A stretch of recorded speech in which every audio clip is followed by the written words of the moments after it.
Hello दोस्तों, भाई सभी को मेरा नमस्कार। सभी को गुड मॉर्निंग। मैं धनी आप सभी का एक बार फिर से मेरे यूट्यूब चैनल पर स्वागत करता हूं। और आज हम जो क्वेश्चन की सीरीज हमने स्टार्ट की थी उसको ही आगे बढ़ाएंगे, है ना। और आज हम पढ़ेंगे 17 मार्च को जो सेकंड शिफ्ट में एग्ज़ाम हुआ था CHSL का, उसके क्वेश्चन देखेंगे, उसके क्वेश्चन डिस्कस करेंगे, है ना। तो आ जाइए सभी लोग, जल्दी से शेयर कर दीजिए, है ना। स्टार्ट करें फिर, ठीक है। तो देखते हैं, फर्स्ट क्वेश्चन है हमारा, यदि कोसेक थीटा बराबर कितना है 25/7 है तो टेन थीटा का मान बताना है हमको। देखते हैं, कोसेक थीटा की वैल्यू दी है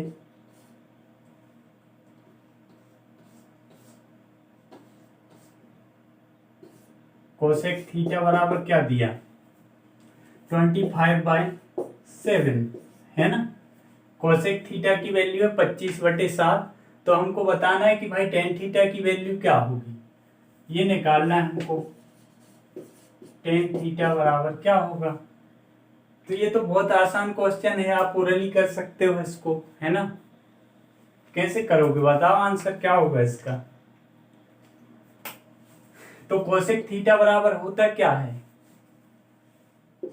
भाई, अगर ये ट्रायंगल है, राइट एंगल ट्रायंगल, तो कोसेक थीटा बराबर क्या होगा, ये कर्ण हो जाएगा आपका, है ना, ये लंब हो जाएगा, और ये क्या होगा आधार यानी बेस, आधार, है ना। ये 90 डिग्री एंगल हो जाएगा। कर्ण को क्या बोलते हैं, हाइपोटेन्यूस, है ना। लंब ये हो जाएगा आपका परपेंडिकुलर, और ये क्या हो जाएगा बेस, ठीक है। तो यहां से कोसेक थीटा बराबर क्या होगा, साइन थीटा बराबर क्या होता है, लंब बटे कर्ण, है ना। साइन थीटा की वैल्यू होती लंब बटे कर्ण। तो कोसेक थीटा क्या होगा, इसका अपोजिट होगा, है ना। इसका अपोजिट होगा मतलब क्या हो जाएगा, कोसेक थीटा बराबर क्या होगा, कर्ण बटे लंब, है ना। मतलब हाइपोटेनियस अपॉन परपेंडिकुलर, है ना। ये हो जाएगा आपका कर्ण H और ये परपेंडिकुलर, ठीक है। इसमें वैल्यू पुट कर दो, 7, 24। भाई हमें पता है कि कर्ण कितना है, 25 है इसका। अगर कर्ण 25 है और आपका लंब कितना दिया है 7 है, ये, है ना। कर्ण बटे लंब होता है ना कोसेक थीटा बराबर, है ना। तो यहां से कर्ण कितना है 25 और लंब कितना है 7, तो आधार कितना होना चाहिए 24। मतलब ये क्या बन गया, एक ट्रिपलेट बन गया। कौन सा ट्रिपलेट बन गया, 7, 24, 25, ये ट्रिपलेट बन जाएगा, है ना, यही बनेगा। तो यहां से हमें बताना टेन थीटा की वैल्यू क्या होगी। तो टेन थीटा बराबर क्या होता है, टेन थीटा बराबर होता है लंब बटे आधार, है ना, यही होता है।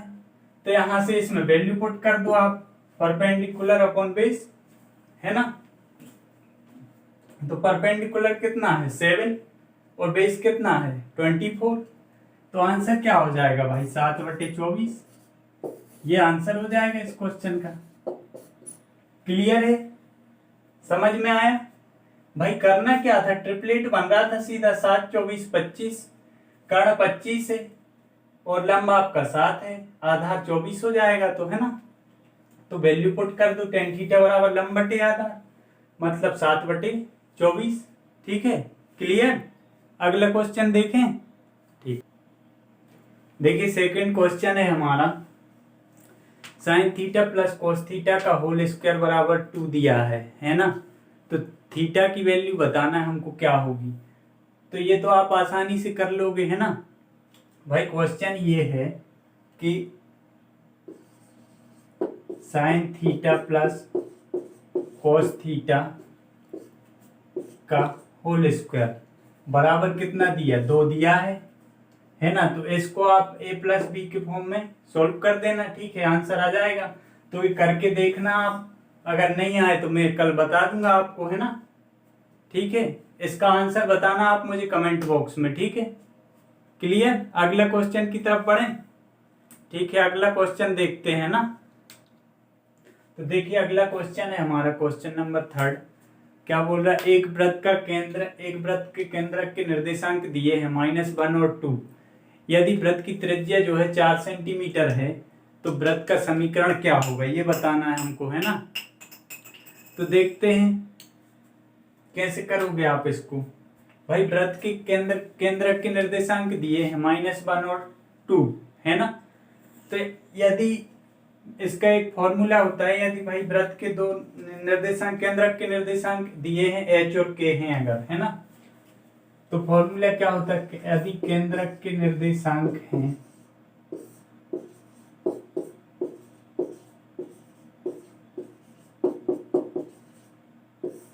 केंद्रक के निर्देशांक जो है h और k हैं, है ना, तो होता है कि भाई x माइनस h का whole square plus x minus k का होल स्क्वायर बराबर किसके होता है, आर स्क्वायर के, है ना। तो इस फॉर्मूले में हम क्या करेंगे, वैल्यू पुट कर देंगे तो हमारा समीकरण निकल के आ जाएगा। उसने दिया है कि केंद्रक के निर्देशांक है -1 और 2 और वृत्त की जो त्रिज्या है वो 4 सेंटीमीटर है, तो वैल्यू पुट कर दो इसमें। भाई h और k की जगह हमको निर्देशांक क्या दिए, -1 और 2, है ना। -1 और 2 है निर्देशांक, -1 और 2, और रेडियस भी दी है। रेडियस कितनी दी, रेडियस दी है आपको 4 सेंटीमीटर, है ना। रेडियस है आपकी 4, तो वैल्यू पुट कर दो इसमें। तो ये कितना बन जाएगा, x माइनस h मतलब कितना, -1, तो ये कितना हो जाएगा, x प्लस 1 का होल स्क्वायर, है ना, प्लस ये कितना बनेगा, x माइनस 2 का होल स्क्वायर, है ना। मतलब ये कितना हो जाएगा, x माइनस 2 का होल स्क्वायर बराबर किसके होगा, आर स्क्वायर के। तो आर की वैल्यू कितनी है, रेडियस कितनी दी हमको, 4 सेंटीमीटर है, तो आर की वैल्यू 4 मतलब 4 का स्क्वायर कितना, 16।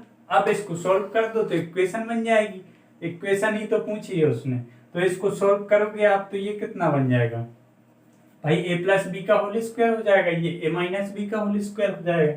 इसको सॉल्व कर दोगे आंसर आ जाएगा, या फिर अपन कर लेते हैं सॉल्व, एक्स स्क्वायर प्लस इसको सॉल्व करेंगे तो कितना बनेगा, a square plus b square plus 2ab, है ना, ये बनेगा यहां से, ठीक है। प्लस यहां से कितना बनेगा, x माइनस 2 का होल स्क्वायर मतलब a square plus x square plus 4 plus कितना बनेगा, सॉरी ये माइनस होगा, माइनस 4x, 2ab मतलब 4x, है ना, बराबर 0। आप सोल्व कर लो इसको, यही तो आंसर हो जाएगा।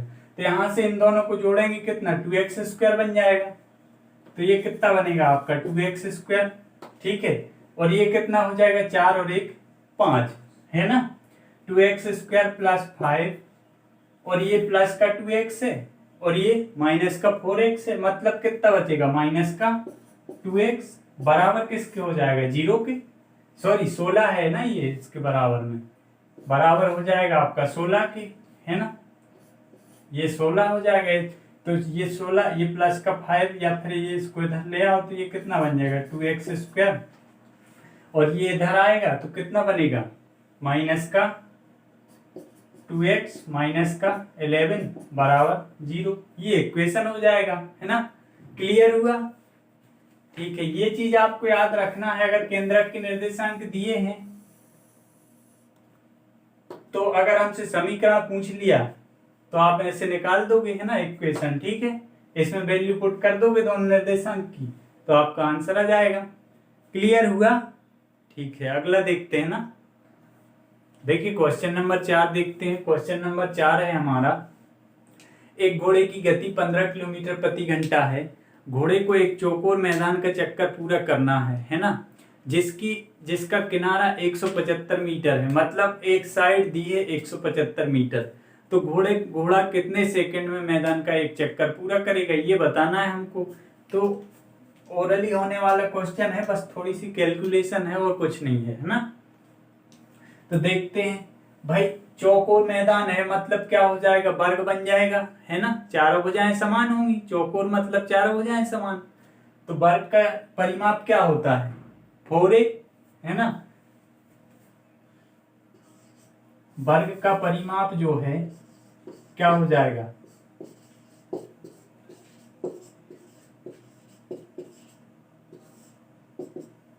आपका हो जाएगा 4a। और एक साइड की लंबाई दी है, a मतलब क्या होता है, साइड, है ना। a मतलब हो जाएगा आपका साइड। तो यहां से हमको 4a निकालना पड़ेगा, एक राउंड पूरा करेगा मतलब कितनी डिस्टेंस चलेगा भाई। अगर एक भुजा दी है 175 मीटर,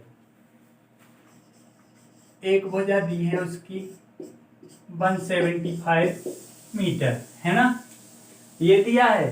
तो पूरा परिमाप कितना होगा भाई, अगर हम एक राउंड लगाएगा अगर वो, तो चारों भुजाओं को कवर करना पड़ेगा उसको, मतलब 175 इंटू 4 हो जाएगा।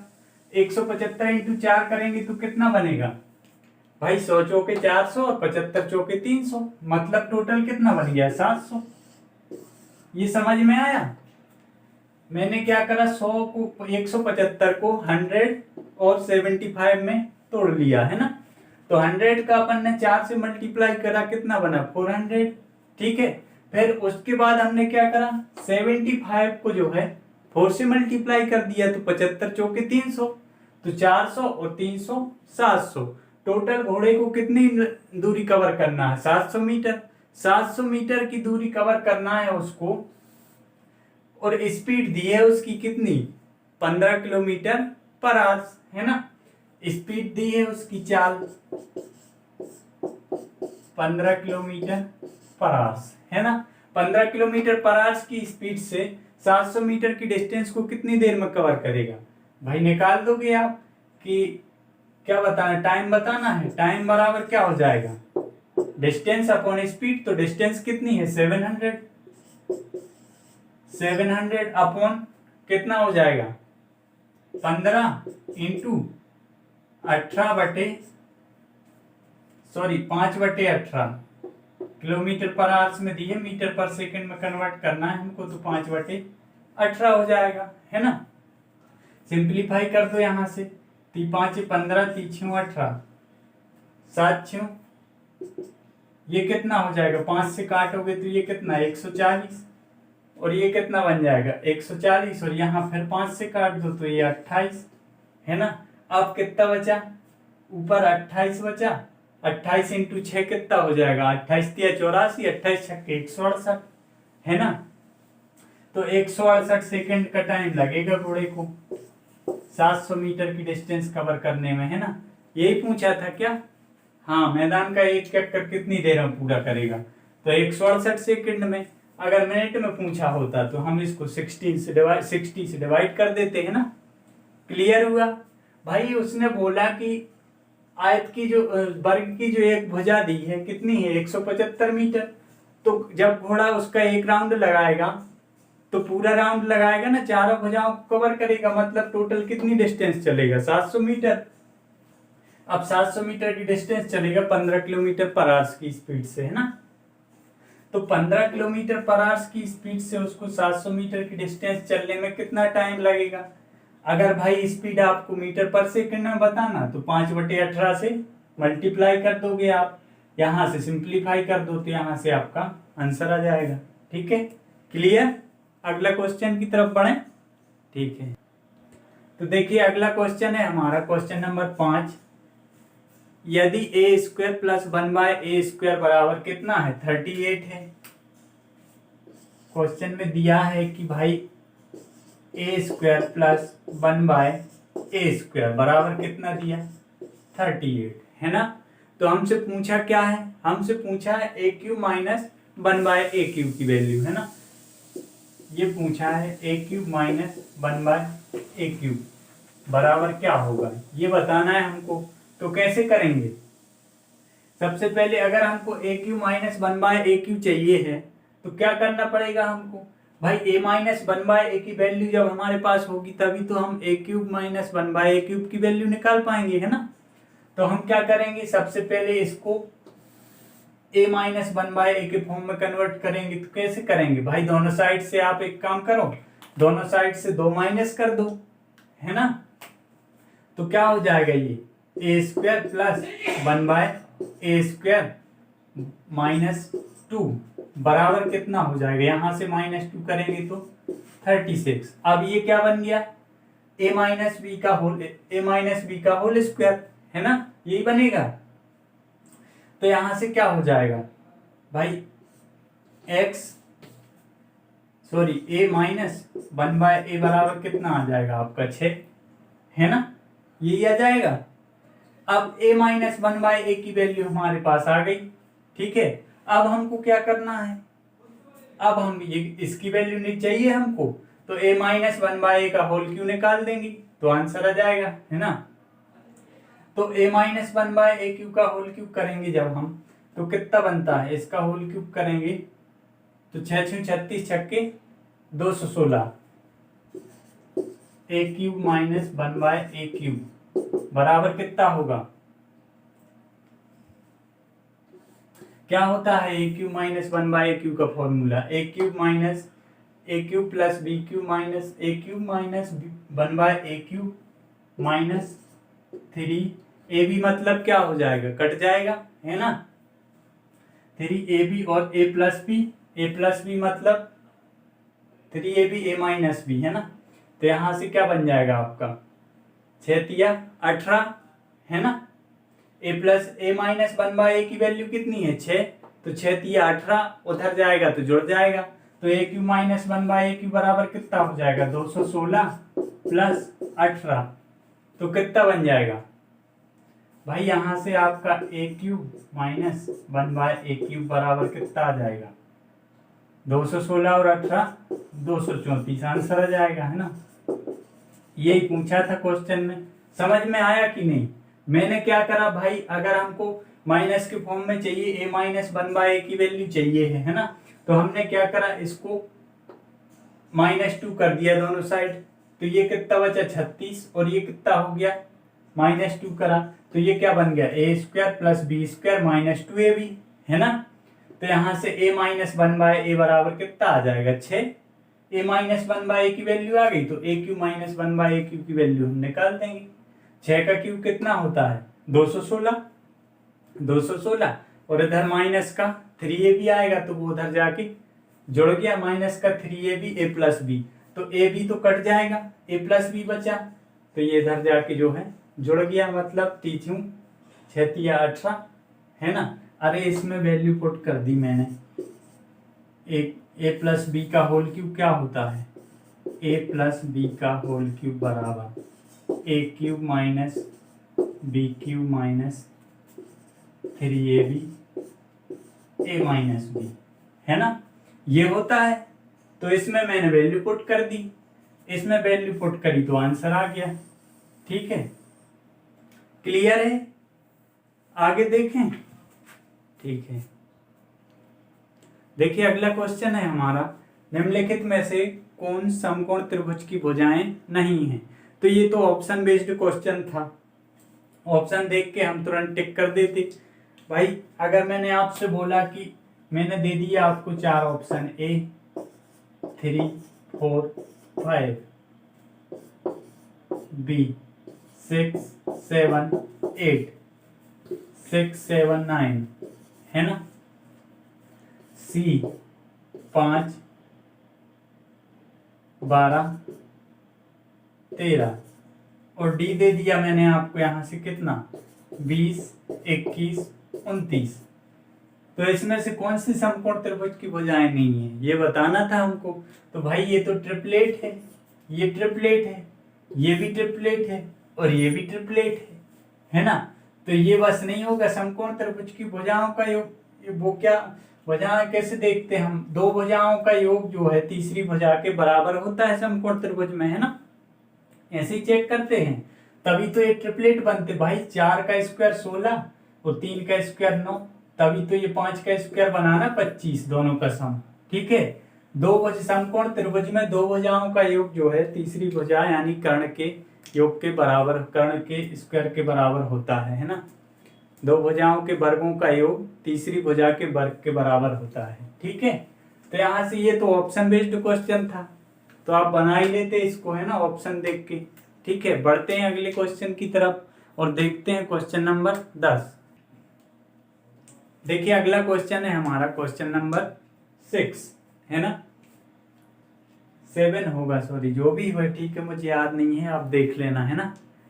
तो क्वेश्चन है हमारा 25 वस्तुओं का लागत मूल्य 35 वस्तुओं के विक्रय मूल्य के बराबर है, तो लाभ या हानि प्रतिशत ज्ञात करो, क्या होगा, है ना।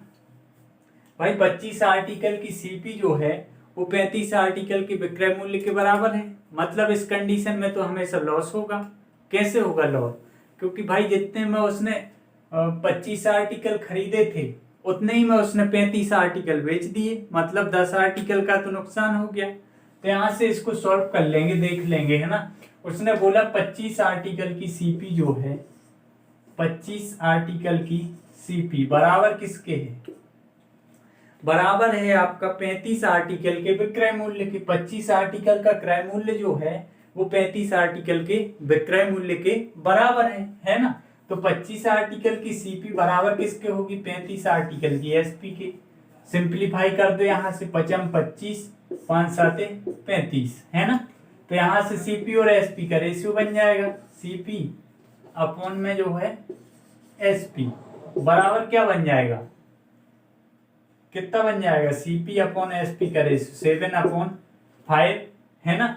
तो सीपी 7 है, एसपी कितनी है 5, मतलब क्या हुआ भाई, 7 रुपए में खरीदी थे उसने आर्टिकल और 5 रुपए में बेच दिए, मतलब क्या हो जाएगा, यहाँ से 2 रुपए का जो है लॉस हो जाएगा।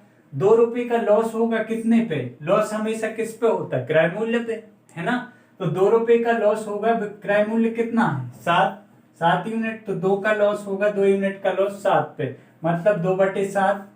यहाँ से 2/7 की फ्रैक्शन वैल्यू क्या बनती है भाई, 1/7 की क्या होती है, 1/7 की होती है आपकी 14 2/7, है ना। तो 2/7 की कितनी होगी 28, 4/7% का जो है लॉस हो जाएगा, है ना। या फिर इसको अगर आप पॉइंट में लिखना चाहते हैं तो पॉइंट में लिखोगे तो ये हो जाएगा आपका 28.56%। ठीक है, तो ये इस क्वेश्चन का जो है आंसर हो जाएगा। क्लियर, अगले क्वेश्चन की तरफ बढ़ें। ठीक है, देखिए अगला क्वेश्चन है हमारा, एक वृत्त का जो व्यास है वो 12 सेंटीमीटर है, तो वृत्त की परिधि बताना है। ये बच्चों वाले क्वेश्चन आ गए हैं ना, मतलब CHSL का जो फर्स्ट शिफ्ट का एग्जाम, फर्स्ट डे का एग्जाम हुआ था ना, जो बहुत अजीब क्वेश्चन आए थे उसमें, है ना। देख ही रहे आप, कल की फर्स्ट शिफ्ट के देखे थे हमने कल की क्लास में, आज की क्लास में हम सेकंड शिफ्ट के देख रहे हैं, है ना। तो देखिए वृत्त का व्यास दिया है कितना है 12 सेंटीमीटर, तो वृत्त की परिधि बताना है भाई। डायमीटर दिया है, डी बराबर कितना दिया 12 सेंटीमीटर, है ना। तो रेडियस कितनी होगी, डायमीटर का हाफ, व्यास का आधा क्या होगी त्रिज्या, तो त्रिज्या कितनी हो जाएगी, रेडियस बराबर 6 सेंटीमीटर, है ना। तो वृत्त की परिधि क्या होती है, वृत्त की परिधि होती 2πr, है ना। तो 2πr की वैल्यू चाहिए हमको,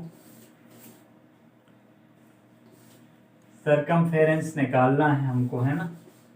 तो क्या होता है 2πr की वैल्यू निकाल दो आप, इसमें वैल्यू पुट कर दो, 2 × पाई × 6, है ना। r की वैल्यू 6 है, 6 पुट कर दिया, मतलब कितना बन गया 12 पाई। ये तो आप 6 क्लास के बच्चे से भी पूछे हुए तो वो भी बता देगा, है ना। तो ये इस क्वेश्चन का आंसर हो जाएगा। या फिर अगर आप वैल्यू पाई की वैल्यू पुट करोगे तो वो पॉइंट में चला जाएगा, है ना। तो पाई की वैल्यू पुट करने की जरूरत नहीं है, वो तो क्वेश्चन ऑप्शन के हिसाब से करेंगे ना। ठीक है, अगले क्वेश्चन की तरफ बढ़े। तो देखिए अगला क्वेश्चन है हमारा, क्वेश्चन में दिया है कि भाई 6 10 a बराबर 5, 6 10 a की वैल्यू दी है 5 के बराबर। तो हमको निकालना है 8 sin a minus 4 cos a upon cos a plus 2 sin a, cos a plus 2 sin a। बताओ इसका आंसर क्या होगा। बहुत इजी क्वेश्चन है ना, ओरली होने वाला क्वेश्चन है अगर समझ में आ जाए तो, है ना। ये एक्चुअल में ट्रिग्नोमेट्री का क्वेश्चन नहीं है, ये है रेशियो का क्वेश्चन, है ना, ट्रिग्नोमेट्री के फॉर्म में दे दिया। ठीक है, तो इसको कैसे करोगे आप भाई, tan a बराबर क्या हो जाएगा 5/6। तो tan a की वैल्यू क्या होती है, tan a बराबर, इसको 6 को इस साइड ले आएंगे तो ये कितना बन जाएगा 5/6, है ना। अब आगे क्या करेंगे, आगे हम ये करेंगे कि tan a की वैल्यू क्या हो जाएगी sin a upon cos a, है ना, यही होगी। तो यहां से हम क्या करेंगे, इसको यहां से हमको रेशियो मिल गया दोनों का भाई, sin a की वैल्यू क्या हो जाएगी 5, cos a की वैल्यू क्या हो जाएगी 6, है ना। तो sin की जगह, sin a की जगह हम 5 पुट कर देंगे और cos a की जगह हम जो है 6 पुट कर देंगे, है ना। तो यहाँ वैल्यू पुट कर दो आप, तो 8 पंचे 40, sin a की जगह 5 पुट करेंगे तो 8 पंचे कितना हो जाएगा 40 माइनस 4 6 24, 40 माइनस 24, और नीचे नीचे क्या हो जाएगा, नीचे आपका हो जाएगा cos a की वैल्यू कितनी है 6 प्लस 5 दूनी 10, मतलब कितना हो जाएगा 16। तो ऊपर 40 में से 24 जाएगा, कितना बचेगा 16 बचेगा ऊपर, और नीचे भी 16, मतलब सिंप्लीफाई कर दो तो क्या आ जाएगा आंसर 1 आंसर आ जाएगा। ओरली होने वाला क्वेश्चन था ये, है ना, जबकि देखने में ऐसा लग रहा कि यार बहुत टफ हाई लेवल का क्वेश्चन है ना। तो क्वेश्चन को पढ़ा करो, ध्यान से समझा करो, उसके बाद सॉल्व करा करो, तो जल्दी आपको टाइम वेस्ट नहीं होगा, है ना। ठीक है, बढ़ते हैं अगले क्वेश्चन की तरफ, है ना। देखते हैं अगला क्वेश्चन। देखिए बढ़ते हैं अगले क्वेश्चन की तरफ। और जो आज की क्लास में जो हम क्वेश्चन डिस्कस कर रहे हैं उसकी पीडीएफ आपको या तो डिस्क्रिप्शन में मिल जाएगी, या फिर आप टेलीग्राम ग्रुप की लिंक मिल जाएगी आपको डिस्क्रिप्शन में, तो वहां से आप डाउनलोड कर सकते हो टेलीग्राम ग्रुप ज्वाइन करके, है ना। या फिर मैं डिस्क्रिप्शन में भी पीडीएफ डाल दूंगा तो आप वहां से भी डाउनलोड कर लेना। ठीक है, तो देखते हैं अगला क्वेश्चन क्या बोल रहा है। 2 सेब और 3 कीवी की कीमत 37 रुपए है। 2 सेब और 3 कीवी की कीमत दी है 2a प्लस 3k बराबर कितना दिया 37 रुपए, है ना, 37 रुपए। और पूछा क्या है आगे, और भी दिया है 4 सेब और 4 कीवी की कीमत 52 रुपए है। भाई 4 एप्पल प्लस 4 कीवी बराबर कितना है 52 रुपए। तो 1 सेब और 1 कीवी का मूल्य ज्ञात करो, क्या होगा आंसर। 1 सेकंड का क्वेश्चन है, अगर आप क्वेश्चन सही से नहीं पढ़ोगे तो आप दोनों इक्वेशन को सॉल्व करोगे, या फिर उसने पूछा है कि भाई 1 एप्पल प्लस 1 कीवी का मूल्य क्या होगा ये बताना है, तो डायरेक्ट इस इक्वेशन से डायरेक्ट आ रहा ना भाई। 4 कॉमन निकाल लो आप, यहाँ से 4 कॉमन निकाल लोगे जब, तो ये क्या बचेगा a प्लस के, यहाँ से आपने 4 कॉमन निकाल लिया तो ये क्या बचा है एप्पल प्लस कीवी बराबर कितना हो जाएगा 52। सिंप्लीफाई कर दो यहाँ से, तो a प्लस के बराबर कितना आ जाएगा 13। ये आंसर हो गया, है ना। क्वेश्चन में कुछ था ही नहीं। ठीक है, बस ये है कि आप जितने अच्छे से क्वेश्चन को पढ़ोगे उतने जल्दी आपको क्लियर होगा और उतना आपका टाइम बचेगा, है ना। तो क्वेश्चन को अच्छे से पढ़ा करो, समझा करो, उसके बाद सॉल्व करने की कोशिश करा करो, सॉल्व किया करो, नहीं तो पता चला कुछ है ही नहीं क्वेश्चन में और लगे हैं उसको सॉल्व करने में, है ना। तो बढ़ते हैं अगले क्वेश्चन की तरफ और देखते हैं नेक्स्ट क्वेश्चन, है ना। देखिए नेक्स्ट क्वेश्चन है हमारा, अगर कोई आदमी 28 रुपए की वस्तु खरीदता है और उसे 40 रुपए में बेचता है तो उसका लाभ प्रतिशत बताइए। बताओ, ये क्वेश्चन पूछ रहा था CHSL में। ये तो आप ओरली कर लोगे ना भाई। 28 रुपए की आर्टिकल थी, 40 रुपए में बेच दी उसने, 12 रुपए का प्रॉफिट कमा लिया। 12 का प्रॉफिट कमाया कितने पे? 28 पे। सिंप्लीफाई कर दोगे आंसर आ जाएगा। कुछ नहीं है क्वेश्चन में भाई। CP दी है कितनी है? 28 और SP कितनी है? 40। तो प्रॉफिट कितना हो जाएगा? 12 का, है ना। प्रॉफिट हो जाएगा आपका 12 हो जाएगा प्रॉफिट। तो 12 का प्रॉफिट हुआ कितने पे? 28 पे। तो लाभ प्रतिशत बताना है, तो भाई 12/28, है ना। तो इसको सिंपलीफाई कर दो। सिंपलीफाई करोगे तो 4 से काट दो, 4 तिया 12, 4 7 28। मतलब कितना बन गया? 3/7। मतलब कितना? 42/6/7, है ना। 42/6/7% आंसर हो जाएगा भाई। 42/6/7% का उसको जो है प्रॉफिट होगा, है ना। तो ये तो यार बिल्कुल बहुत ही सिंपल क्वेश्चन था, है ना। आगे बढ़ते हैं, नेक्स्ट क्वेश्चन देखते हैं। देखिए अगला क्वेश्चन है, 3 उत्पादों ABC की कीमतें 7:9:11 के अनुपात में हैं। यदि तीनों उत्पादकों की औसत कीमत जो है, औसत एवरेज कीमत दी है ना, ध्यान से पढ़ना क्वेश्चन को, ठीक है। यदि तीनों उत्पादकों की औसत कीमत जो है 14,265 रुपये है, तो सबसे ज्यादा लागत वाले उत्पाद की कीमत बताना है हमको। तो क्या करोगे आप भाई? 3 उत्पाद हैं हमारे पास, A, B और C। A, B और C, है ना। तो इनका रेशियो दिया है 7, 9 और 11, है ना। ये दिया है रेशियो, ठीक है। अब उसने बोला है तीनों उत्पादकों की औसत कीमत जो है वो कितनी है? 14,265 रुपये। तो एवरेज कीमत दी है। एवरेज कीमत मतलब इन तीनों का एवरेज क्या बनेगा? बीच वाला नंबर। भाई कुछ करने की जरूरत ही नहीं है। अगर 3 नंबर दिए हैं, डिफरेंस भी सेम है, तो बीच वाला नंबर क्या हो जाएगा? एवरेज। मतलब 9 यूनिट की वैल्यू दी है 14,265 के बराबर। तो यहां से क्या करेंगे हम? 9 यूनिट बराबर हो जाएगा आपका, 9 यूनिट की वैल्यू हो जाएगी 14,265, है ना। सिंप्लीफाई कर दो, यहाँ से 1 यूनिट की वैल्यू आ जाएगी। 9 एकम 9, 5 बचा, 9 पन 45, है ना। कितना बचा? 7, 9 8 72, 9 8 72, 4 बचा, 9 पन्ना 45, 1585। 1 यूनिट की वैल्यू पता चल गई हमको कितनी है? 1 यूनिट बराबर है 1585, ठीक है। 1 यूनिट की वैल्यू 1585 है, तो हमको कितने यूनिट की सबसे ज्यादा लागत वाली वस्तु की कीमत बताना है। तो सबसे ज्यादा लागत किसकी है? वस्तु C की। कितनी है लागत? 11 यूनिट। तो भाई 1 यूनिट बराबर 1585 है, तो 11 यूनिट की वैल्यू हमको फाइंड करना है। तो 11 यूनिट बराबर कितना हो जाएगा? 11 यूनिट बराबर 1585 इंटू 11, यही होगा ना। सॉल्व कर दो इसको। सॉल्व करोगे तो क्या बन जाएगा?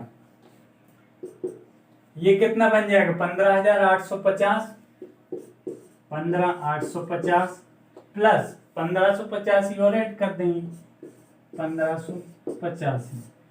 सॉल्व जोड़ दो जो दोनों को, आंसर आ जाएगा। तो ये 5 और ये कितना? 8 5 13, 3, ये कितना?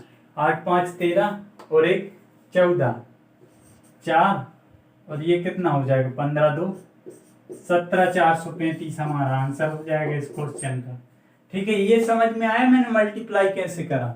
भाई 1585 को पहले 10 बार कर दिया तो 15,850 बन गया। फिर क्या करा मैंने? 1 बार और कर दिया और जोड़ दिया दोनों को, तो ये आंसर हो गया इस क्वेश्चन का। क्लियर? अगले क्वेश्चन की तरफ बढ़ें, ठीक है। देखिए अगला क्वेश्चन है हमारा, 8,000 रुपए की राशि जो है 9 महीनों के लिए 20% प्रतिवर्ष चक्रवृद्धि ब्याज की दर से उधार दी गई, तो चक्रवृद्धि ब्याज ज्ञात करो कितना होगा, है ना। 9 महीनों के लिए दी गई, तो 9 महीनों के लिए दी गई एनुअल रेट क्या दी हमको, वार्षिक दर 20%। तो भाई अगर हमको 9 महीने की चाहिए है तो 9 महीने की कितनी हो जाएगी, या तो आप दो तरीके हैं, प्रिंसिपल कितना दिया 8000, ठीक है, प्रिंसिपल 8000 है, और रेट ऑफ इंटरेस्ट जो है आर बराबर कितना है 20%, और टाइम बराबर कितना है 3/4, है ना। 9 महीने है ना, 9 महीने है, तो भाई इसको कर दो आप, 15% रेट आ जाएगा कॉमन वाला। या फिर आप एक काम करो कि 9 महीने का चाहिए है अगर आपको, तो टाइम को जो है 4 से मल्टीप्लाई कर दो और इसको 4 से डिवाइड कर दो। या फिर भाई अगर एक साल में कितने 4 पार्ट होंगे ना, 1 2 3 4 5 5 5 5, है ना, तो सिंपल वो निकालना अपने को कंपाउंड इंटरेस्ट। तो या तो आप 3 साल में हम क्या लगाते 3 3 1, तो 5% से लगा दो आप यहाँ। भाई 8000 का 5% कितना होगा 400, है ना। फिर 400 का जो है 5% कितना बनेगा 20, है ना, और 20 का 5% कितना बनेगा 1।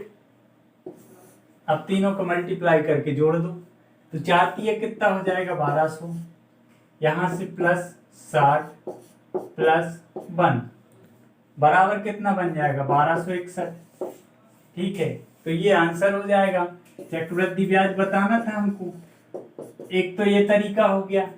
या फिर दूसरा तरीका ये है कि भाई 8000 रुपये प्रिंसिपल था, ट्री मेथड से कर दो, है ना। टाइम कितना है 9 मंथ, है ना, तो आप इसको ईयर में कन्वर्ट कर लो, यहाँ 4 से मल्टीप्लाई कर दो और रेट ऑफ इंटरेस्ट को 4 से डिवाइड कर दो, तो रेट ऑफ इंटरेस्ट कितना आ जाएगा 5%, तो 5% से निकाल दो आप 3 साल का, है ना। तो ये कितना बन जाएगा भाई 8000 का 5% कितना 400, ये भी 400, ये भी 400, ठीक है। इसके बाद क्या होगा, अब जब हम दूसरे साल में जाएंगे तो ये पहले वाले साल में जो 400 ब्याज मिला था उस पे ब्याज मिलेगा, मतलब कितना बनेगा 400 का 5% 20, है ना। फिर जब हम तीसरे साल में जाएंगे तो ये जो आगे दिख रहा है आपको इन सब पे ब्याज मिलेगा, है ना, मतलब तीसरे साल में कितना मिलेगा 20 इस पे और 20 इस पे और 1 इस पे। अब अगर हम पूरा जोड़ लेंगे तो टोटल कंपाउंड इंटरेस्ट आ जाएगा, मतलब कितना बन जाएगा पूरा इसका सम, इसका सम करना है हमको, जो सम करेंगे वही CI होगा, तो CI कितना बन जाएगा 1261, यहां से भी आ जाएगा, है ना। या फिर आप एक तरीका और है, एक तरीका ये है भाई, सेकंड मेथड तो ये हो गई आपकी, है ना, फर्स्ट मेथड ये हो गई। अब एक तरीका ये है कि रेट ऑफ इंटरेस्ट हमको पता चल गया कि 5% है ना, तो प्रिंसिपल और अमाउंट का रेशियो निकाल दो यहाँ से, तो 20 का क्यूब कितना बन जाएगा 20 से 21, 5% मतलब 5% की फ्रैक्शन वैल्यू क्या बनती है 1/20, मतलब 20 पे 1 ब्याज मिल रहा, तो 20 से कितना 21, ऐसे ही अगले साल क्या होगा 20 से 21, ऐसे ही अगले साल क्या होगा 20 से 21, है ना, सक्सेसिव लग जाएगा ना। तो यहां से 20 का क्यूब कितना बन जाएगा 8000, है ना, और यहां से 21 का क्यूब कितना बन जाएगा 9261, ठीक है। 20 का क्यूब 8000 और ये क्या है प्रिंसिपल, ये क्या है अमाउंट, तो ये अमाउंट है अगर, तो इसमें 3 साल का CI भी होगा, है ना, मतलब इन दोनों का जो डिफरेंस होगा वो CI होगा। तो 9261 में से 8000 माइनस करेंगे तो क्या बचेगा भाई, अमाउंट में से आप प्रिंसिपल हटा दो तो आपका चक्रवृद्धि ब्याज आ जाएगा, है ना, मतलब यहां से भी कितना आ जाएगा 1261। तो आपको जो मेथड अच्छी लगे उससे कर लेना, है ना। ये फर्स्ट मेथड, ये सेकंड, ये थर्ड, ठीक, क्लियर। आगे बढ़ें, नेक्स्ट क्वेश्चन देखें, ठीक है। देखो अगला क्वेश्चन है हमारा, एक आयत की लंबाई और चौड़ाई का अनुपात दिया है, कितना है? 5:3 है ना। तथा लंबाई और चौड़ाई का अंतर जो है वो 8 सेंटीमीटर है। तो आयत का क्षेत्रफल बताना है हमको, तो कैसे निकालोगे? देखते हैं भाई, लंबाई और चौड़ाई का रेशियो दिया है हमको, ये तो बहुत इजी क्वेश्चन है यार। लेंथ और ब्रेथ है ना, लंबाई और चौड़ाई का अनुपात क्या दिया आपको? 5:3, 5:3 दिया है। और उसने बोला है कि लंबाई और चौड़ाई का अंतर जो है वो 8 सेंटीमीटर है ना। मतलब भाई लंबाई अगर 5 है तो चौड़ाई कितनी है? 3। तो इन दोनों का अंतर कितने का आएगा? यहां से अगर आप अंतर देखोगे तो 2 यूनिट का डिफरेंस आएगा, है ना। तो 2 यूनिट का डिफरेंस जो है वो किसके बराबर होगा? 2 यूनिट का जो डिफरेंस है वो 8 सेंटीमीटर के बराबर होगा। यही तो बोला ना उसने कि लंबाई और चौड़ाई का अंतर 8 सेंटीमीटर है। मतलब यहां से 2 यूनिट की वैल्यू कितनी है? 8 सेंटीमीटर। तो 2 यूनिट बराबर अगर 8 के है तो 1 यूनिट किसके बराबर हो जाएगा? यहाँ से 1 यूनिट बराबर हो जाएगा आपका 4 के, है ना। तो यहाँ से लंबाई और चौड़ाई आप निकाल दोगे तो लंबाई कितनी हो जाएगी? 5 यूनिट है, मतलब 5 × 4, लंबाई हो जाएगी आपकी 20 और चौड़ाई हो जाएगी आपकी 4 × 12, है ना। लंबाई 20, 5 यूनिट, 1 यूनिट बराबर 4, तो 5 बराबर 20, 3 बराबर कितना? 12। अब उसने पूछा क्या था आपसे कि आयत का क्षेत्रफल बताओ। तो भाई लंबाई और चौड़ाई तो हमको पता ही है, तो आयत का क्षेत्रफल होता क्या है? एरिया बराबर लंबाई बड़े चौड़ाई, L × B। मतलब क्या हो जाएगा कि 20 × 12, तो 20 × 12 मतलब कितना? 240 सेंटीमीटर स्क्वायर बन जाएगा एरिया, 240। तो ये हमारा क्या हो जाएगा इस क्वेश्चन का आंसर। क्लियर? अगले क्वेश्चन की तरफ बढ़े। ठीक है, नेक्स्ट क्वेश्चन देखते हैं। तो देखिए क्वेश्चन है हमारा, साधारण ब्याज पर 35,000 रुपए की राशि 11% प्रतिवर्ष की दर से उधार दी गई। 1 वर्ष के बाद लिए गए ब्याज का पता लगाएं। भाई 1 वर्ष बाद का ब्याज बताना है हमको यार। तो ये तो बच्चों वाला क्वेश्चन आ गया, पता नहीं कितना इजी पेपर आया था यार। भाई 35,000 रुपये मूलधन है और रेट ऑफ इंटरेस्ट भी दे दिया और टाइम भी दे दिया। अब क्या चाहिए आपको? यही तो चाहिए था ना भाई। प्रिंसिपल कितना दिया? प्रिंसिपल भी दे दिया उसने 35,000 रुपये, है ना। प्रिंसिपल 35,000 रुपये है और रेट ऑफ इंटरेस्ट कितना है? 11% और टाइम भी दे दिया। टाइम कितना है? टाइम है आपका 2 साल, सॉरी 1 साल, 1 वर्ष का टाइम है ना, 1 ईयर। अब आप क्या क्या लोगे? इससे ज्यादा इजी क्या हो सकता है? ये तो आपका 5th क्लास का बच्चा बता देगा, है ना। तो बताओ आप आंसर क्या होगा? 35,000 का 11% निकाल दो भाई, आंसर हो जाएगा आपका, है ना। क्योंकि ब्याज भी साधारण ब्याज है ना, 1 साल का साधारण ब्याज ही तो निकालना 11% के रेट से। तो 35,000 का 11% कितना होगा भाई? 10% कितना? 3500 और 1% कितना? 350। आए समझ में मैंने कैसे बोला? भाई अगर आपका प्रिंसिपल है 35,000 रुपये, 35,000 का आपको अगर 10% निकालना है तो डायरेक्ट आंख बंद करके 1 0 कैंसिल कर देना, ठीक है। जो वैल्यू बचेगी वो आपकी किसके बराबर हो जाएगी? 10% की, ठीक है। तो 10% बराबर कितना बन जाएगा यहाँ से? 3500, है ना। अब मैंने आपसे बोला कि भाई आपको तो 11% चाहिए, हमारे पास तो अभी 10% आया, तो 1% और चाहिए। अब 1% और चाहिए, तो अब हम क्या करेंगे? अब आंख फिर से बंद करेंगे और दूसरा 0 काट देंगे, है ना। दूसरा 0 काटा तो कितना आ गया? 1%। जो वैल्यू बची वो किसके बराबर हो जाएगी? 1% की। मतलब 1% की वैल्यू कितनी हो जाएगी यहाँ से? 350, है ना। तो 1% बराबर कितना? 350 की, ठीक है। आप जोड़ दो, दोनों को जोड़ देंगे तो क्या आ जाएगा आपका? 11%। 11% बताना था हमको। 11% बराबर कितना हो जाएगा, कितना हो जाएगा ये, और 350 है ना। ये क्या हो जाएगा, आंसर हो जाएगा। ऐसे क्वेश्चन पूछ रहा है यार। चलो अगला क्वेश्चन देखते हैं, है ना। ये क्लियर हो गया, ठीक है। देखिए अगला क्वेश्चन है, दो स्पर्श रेखाएं केंद्र O के साथ वृत्त के बाहर स्थित बिंदु P से खींची जाती हैं। वृत्त के बाहर स्थित बिंदु P से खींची जाती हैं। भाई ये है हमारा सर्कल, है ना। दो स्पर्श रेखाएं वृत्त के केंद्र O के साथ वृत्त के बाहर स्थित बिंदु P से खींची गई। हमने मान लिया यहाँ कहीं है पॉइंट आपका P, ठीक है। यहाँ से खींची गई दोनों पॉइंट P से, स्पर्श रेखाएं हैं तो ये सिर्फ स्पर्श करेंगी, छेदक रेखाएं नहीं है, ठीक है। ओनली स्पर्श करवाना है इनको, ठीक है।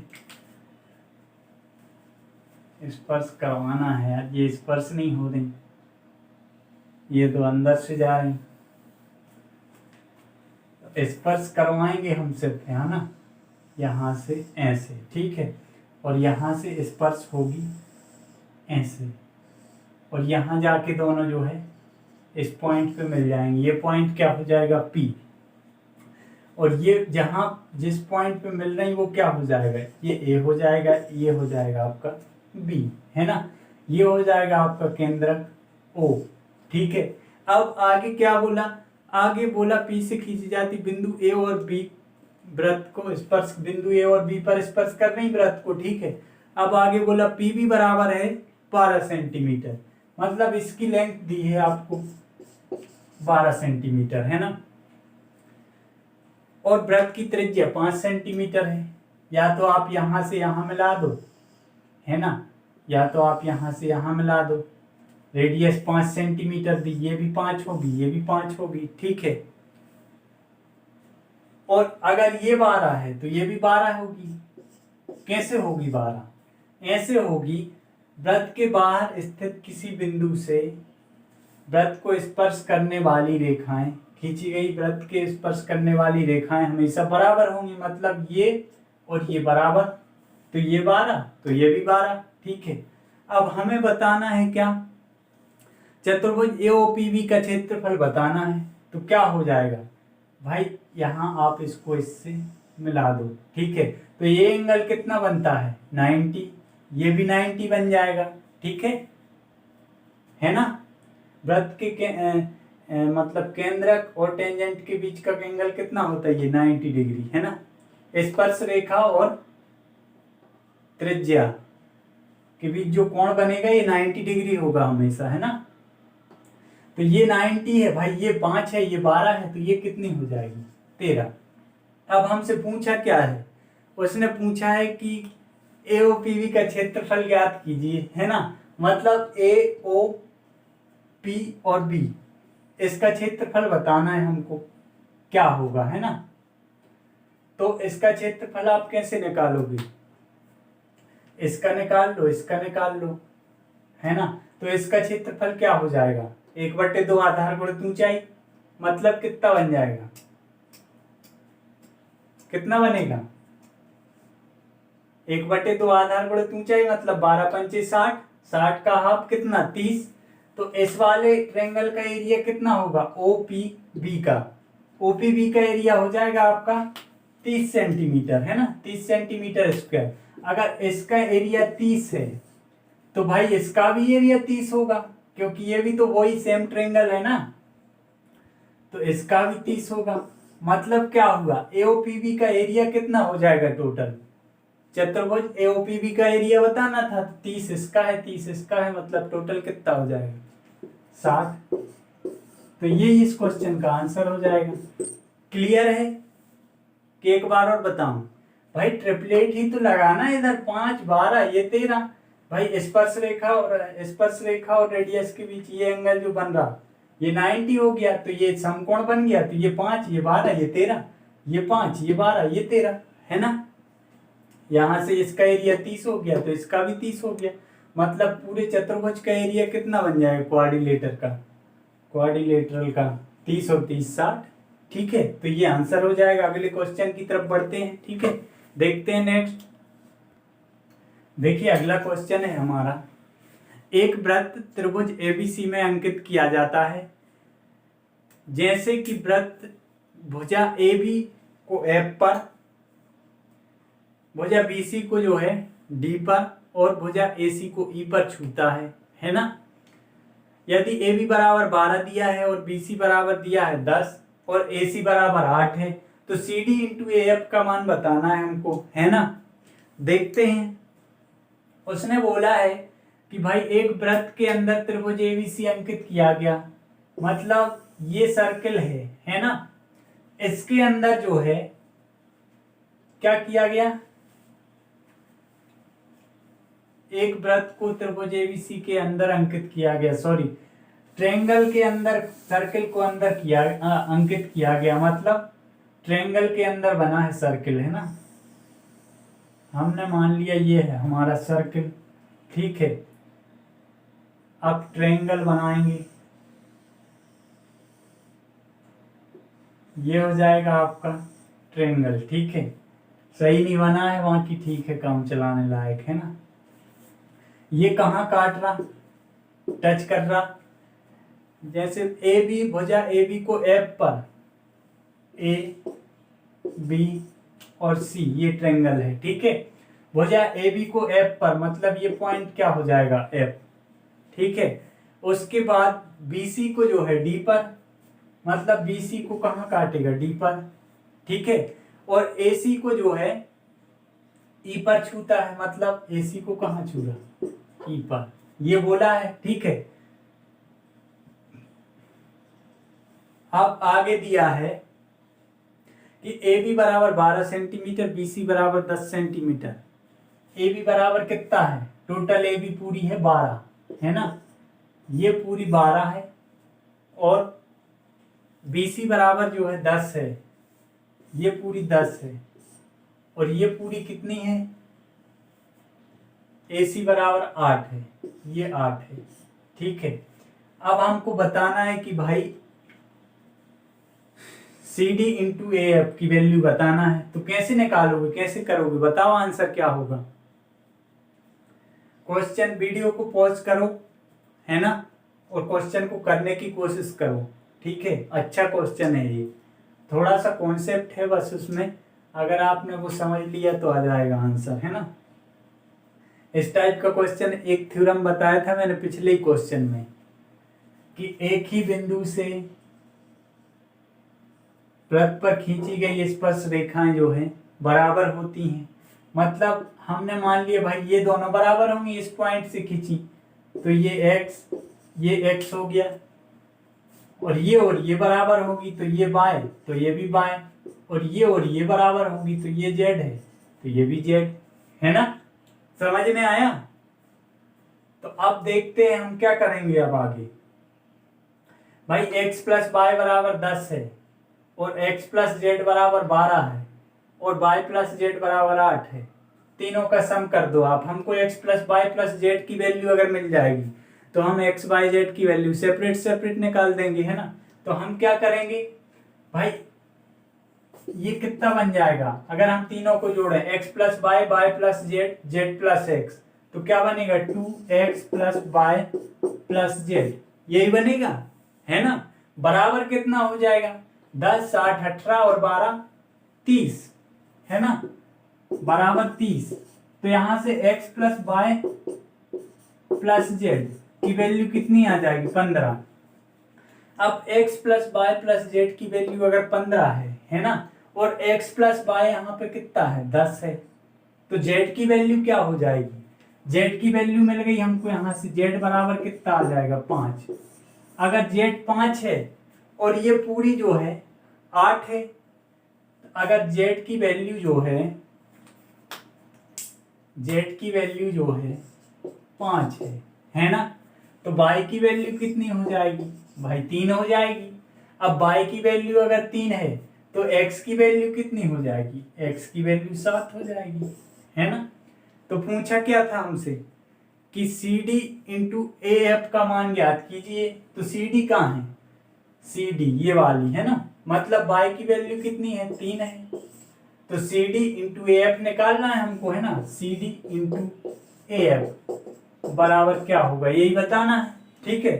तो सी डी कितना है 3 यूनिट और ए एफ कितना है ए एफ कितना है, जेड की वैल्यू कितनी, यहां से यहां तक जेड है डिस्टेंस, मतलब जेड की वैल्यू 5 है, तो ए एफ बराबर कितना हो जाएगा, सी डी बराबर कितना है 3 है, सी डी बराबर है आपका 3 इंटू ए एफ बराबर 5 है, मतलब आपका आंसर क्या हो जाएगा 15।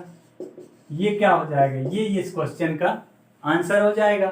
क्लियर हुआ, आया समझ में कि नहीं आया, कि एक बार और बताऊं।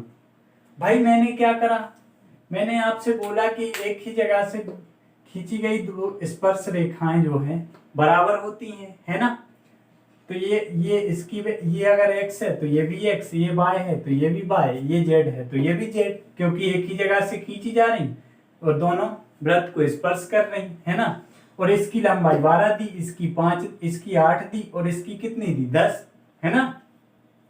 तो बस सॉल्व कर दो, तीनों को जोड़ दो, तो यहाँ से 2x plus Y plus Z बराबर 30 आ गया, है ना। तो यहाँ से x plus Y plus Z बराबर 15 आ गया। अगर x plus Y plus Z बराबर 15 है तो x प्लस वाई बराबर कितना है, यहाँ से 10 है, तो z की वैल्यू कितनी हो जाएगी 5, है ना। अब अगर हमें z की वैल्यू मिल गई तो यहाँ से हमने क्या करा, y की वैल्यू निकाल ली। भाई z की वैल्यू 5 है और ये टोटल z प्लस वाई कितना है 8 है, तो y की वैल्यू कितनी हो गई 3। अब y की वैल्यू आ गई तो हमने x की वैल्यू निकाल ली, x की वैल्यू कितनी हो गई 7, ठीक है। बढ़े अगले क्वेश्चन की तरफ। तो देखिए अगला क्वेश्चन है हमारा, एक त्रिभुज की एक भुजा 7 सेंटीमीटर है ना। त्रिभुज की परिधि जो है वो 18 सेंटीमीटर है। यदि त्रिभुज का क्षेत्रफल जो है √108 सेंटीमीटर स्क्वायर है तो त्रिभुज की अन्य दो भुजाओं की लंबाई ज्ञात करो, है ना, ये बताना है हमको। तो ये क्वेश्चन करने में आपको करो, आप कैसे करोगे, करने की कोशिश करो, वीडियो को पॉज करो, क्वेश्चन करने की कोशिश करो। अच्छा क्वेश्चन है ये, लास्ट वाले सारे क्वेश्चन अच्छे हैं, है ना। तो देखते हैं हम, ये objective based option based question था। कैसे था ऑप्शन बेस्ड, भाई अगर एक भुजा की लंबाई दी है 7 सेंटीमीटर और टोटल तीनों भुजाओं की लंबाई कितनी है, परिमाप त्रिभुज की 18 सेंटीमीटर, मतलब क्या होगा, मतलब ये होगा कि भाई हमने शुरू में उसमें ज्योमेट्री की स्टार्टिंग में हमने एक थ्योरम पढ़ी थी कि अगर मतलब त्रिभुज की दो भुजाओं का योग जो होता है वो तीसरी भुजा से हमेशा बड़ा होता है, ठीक है। एक तो ये पढ़ी थी और एक और था कि त्रिभुज की दो भुजाओं का जो अंतर होगा वो तीसरी भुजा से छोटा होगा हमेशा, है ना। तो इसी पे बेस्ड क्वेश्चन है। इसी पे बेस्ड क्वेश्चन कैसे है मैं आपको बताता हूँ। इसी पे बेस्ड क्वेश्चन इसलिए है, एक भुजा की लंबाई दे दी उसने, मान लिया कि भाई ये है आपका ट्रायंगल, है ना। एक भुजा की लंबाई दी है ए बी सी, पेरीमीटर कितना दिया 18 सेंटीमीटर, है ना, ये कितना है 18 सेंटीमीटर। और एक साइड दे दी कोई भी आपको, इसमें से एक साइड दे दी, उसकी लंबाई कितनी हमने मान लिया ए बी दे दी, ये वाली साइड दे दी कितनी है 7 सेंटीमीटर है मान के चलो। तो हमें बताना है इन दोनों साइड की लंबाई क्या हो सकती है, लंबाई ज्ञात करना है। अन्य दो भुजाओं की लंबाई बताएं क्या होगी। तो ऑप्शन बेस्ड में आपसे इसलिए बोल रहा था क्योंकि हमने प्रॉपर्टी पढ़ी थी एक कि दो भुजाओं का योग जो है वो तीसरी भुजा से तो बड़ा होगा, ठीक है। मतलब ये तो बड़ा है ही, दो भुजाओं का योग। भाई अगर हम 18 में से 7 हटा दें तो दो भुजाओं का सम कितना, हमने मान लिया ये साइड x है ये y है, ठीक है। x प्लस वाई प्लस 7 बराबर किसके होगा 18 की, यही है ना।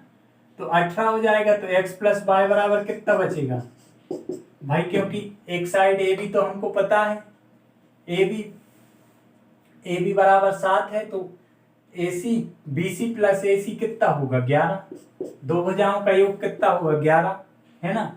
और दो भुजाओं का अंतर क्या होना चाहिए, प्रॉपर्टी क्या होती कि दो भुजाओं का अंतर जो है वो हमेशा तीसरी भुजा से छोटा होगा, है ना।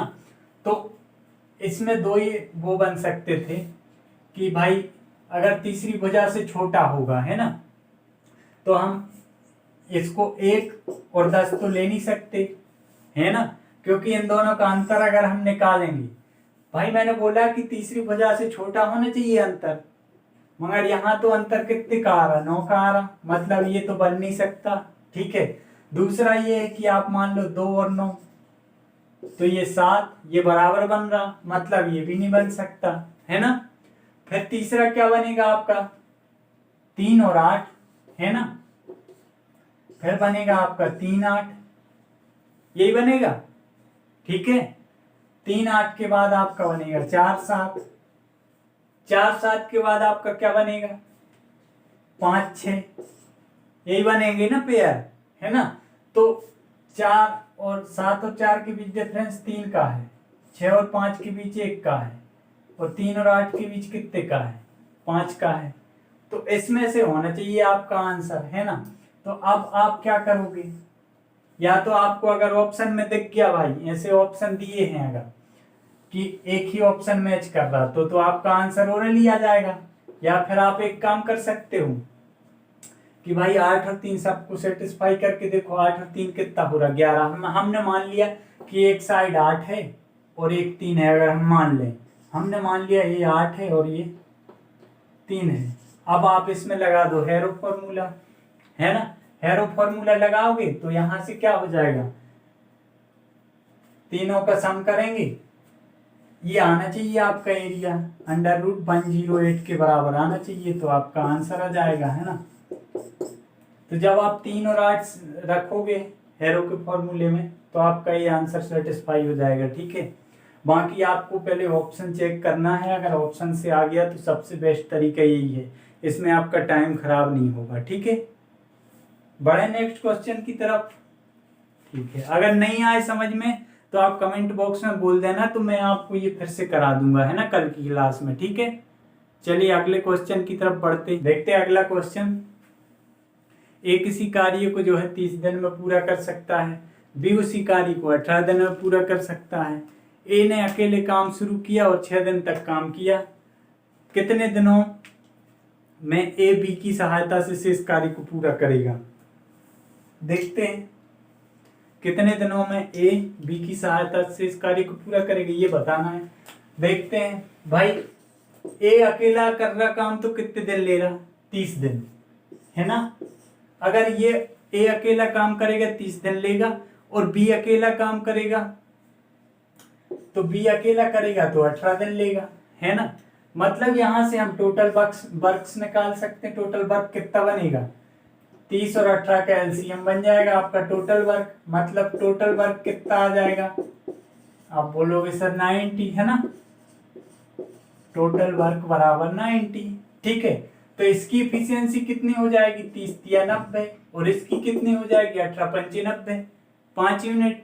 बी की इफिशियंसी 5, ए की इफिशियंसी 3। अब आगे उसने ये बोला कि ए ने अकेले काम शुरू किया और 6 दिनों तक काम किया, मतलब ए ने 6 दिन तक काम करा, ए की इफिशियंसी कितनी है, 3, तो 3 की इफिशियंसी से 6 दिन में कितना काम करेगा, 6 दिन का काम निकाल दो आप, मतलब 18 काम कर लेगा, है ना। 3 की इफिशियंसी से 6 दिन में कितना काम करेगा, 18 काम। ठीक है, तो 18 माइनस कर देंगे तो कितना बचेगा, 72, 72 काम और बची, तो 72 काम को दोनों मिलके करेंगे।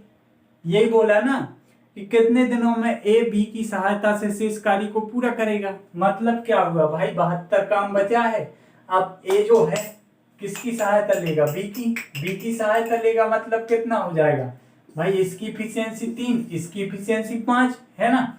दोनों साथ मिलके काम करेंगे तो 72 काम को कितने दिन में करेंगे, मतलब 72/8, है ना। यही होता ना total work remaining work upon efficiency a plus b की, तो 72/8 मतलब कितना, 9 दिन आंसर हो जाएगा इस क्वेश्चन का। ठीक है, क्लियर हुआ, सारे क्वेश्चन क्लियर हैं भाई। जहां जिसको जो भी दिक्कत हो आप या तो डाउट ग्रुप में जुड़ जाओ, तो वहाँ से आप डिस्कस कर सकते हो कि सर ये चीज़ समझ में नहीं आ रही मेरे को, एक बार बता दीजिए आप, तो मैं बता दूंगा, ठीक है। या फिर आप कॉल कर सकते हो मेरे नंबर पे, है ना। तो चलिए आज की क्लास पे यहीं ख़त्म करते हैं, ठीक है। मिलते हैं नेक्स्ट क्लास में, पढ़ते रहिए, है ना। चलो ठीक है, बाय, टेक केयर, ध्यान रखो। शेयर कर देना, लाइक कर देना और अपने दोस्तों के साथ शेयर कर देना, है ना। और सब्सक्राइब जरूर कर लेना सभी लोग, ठीक है।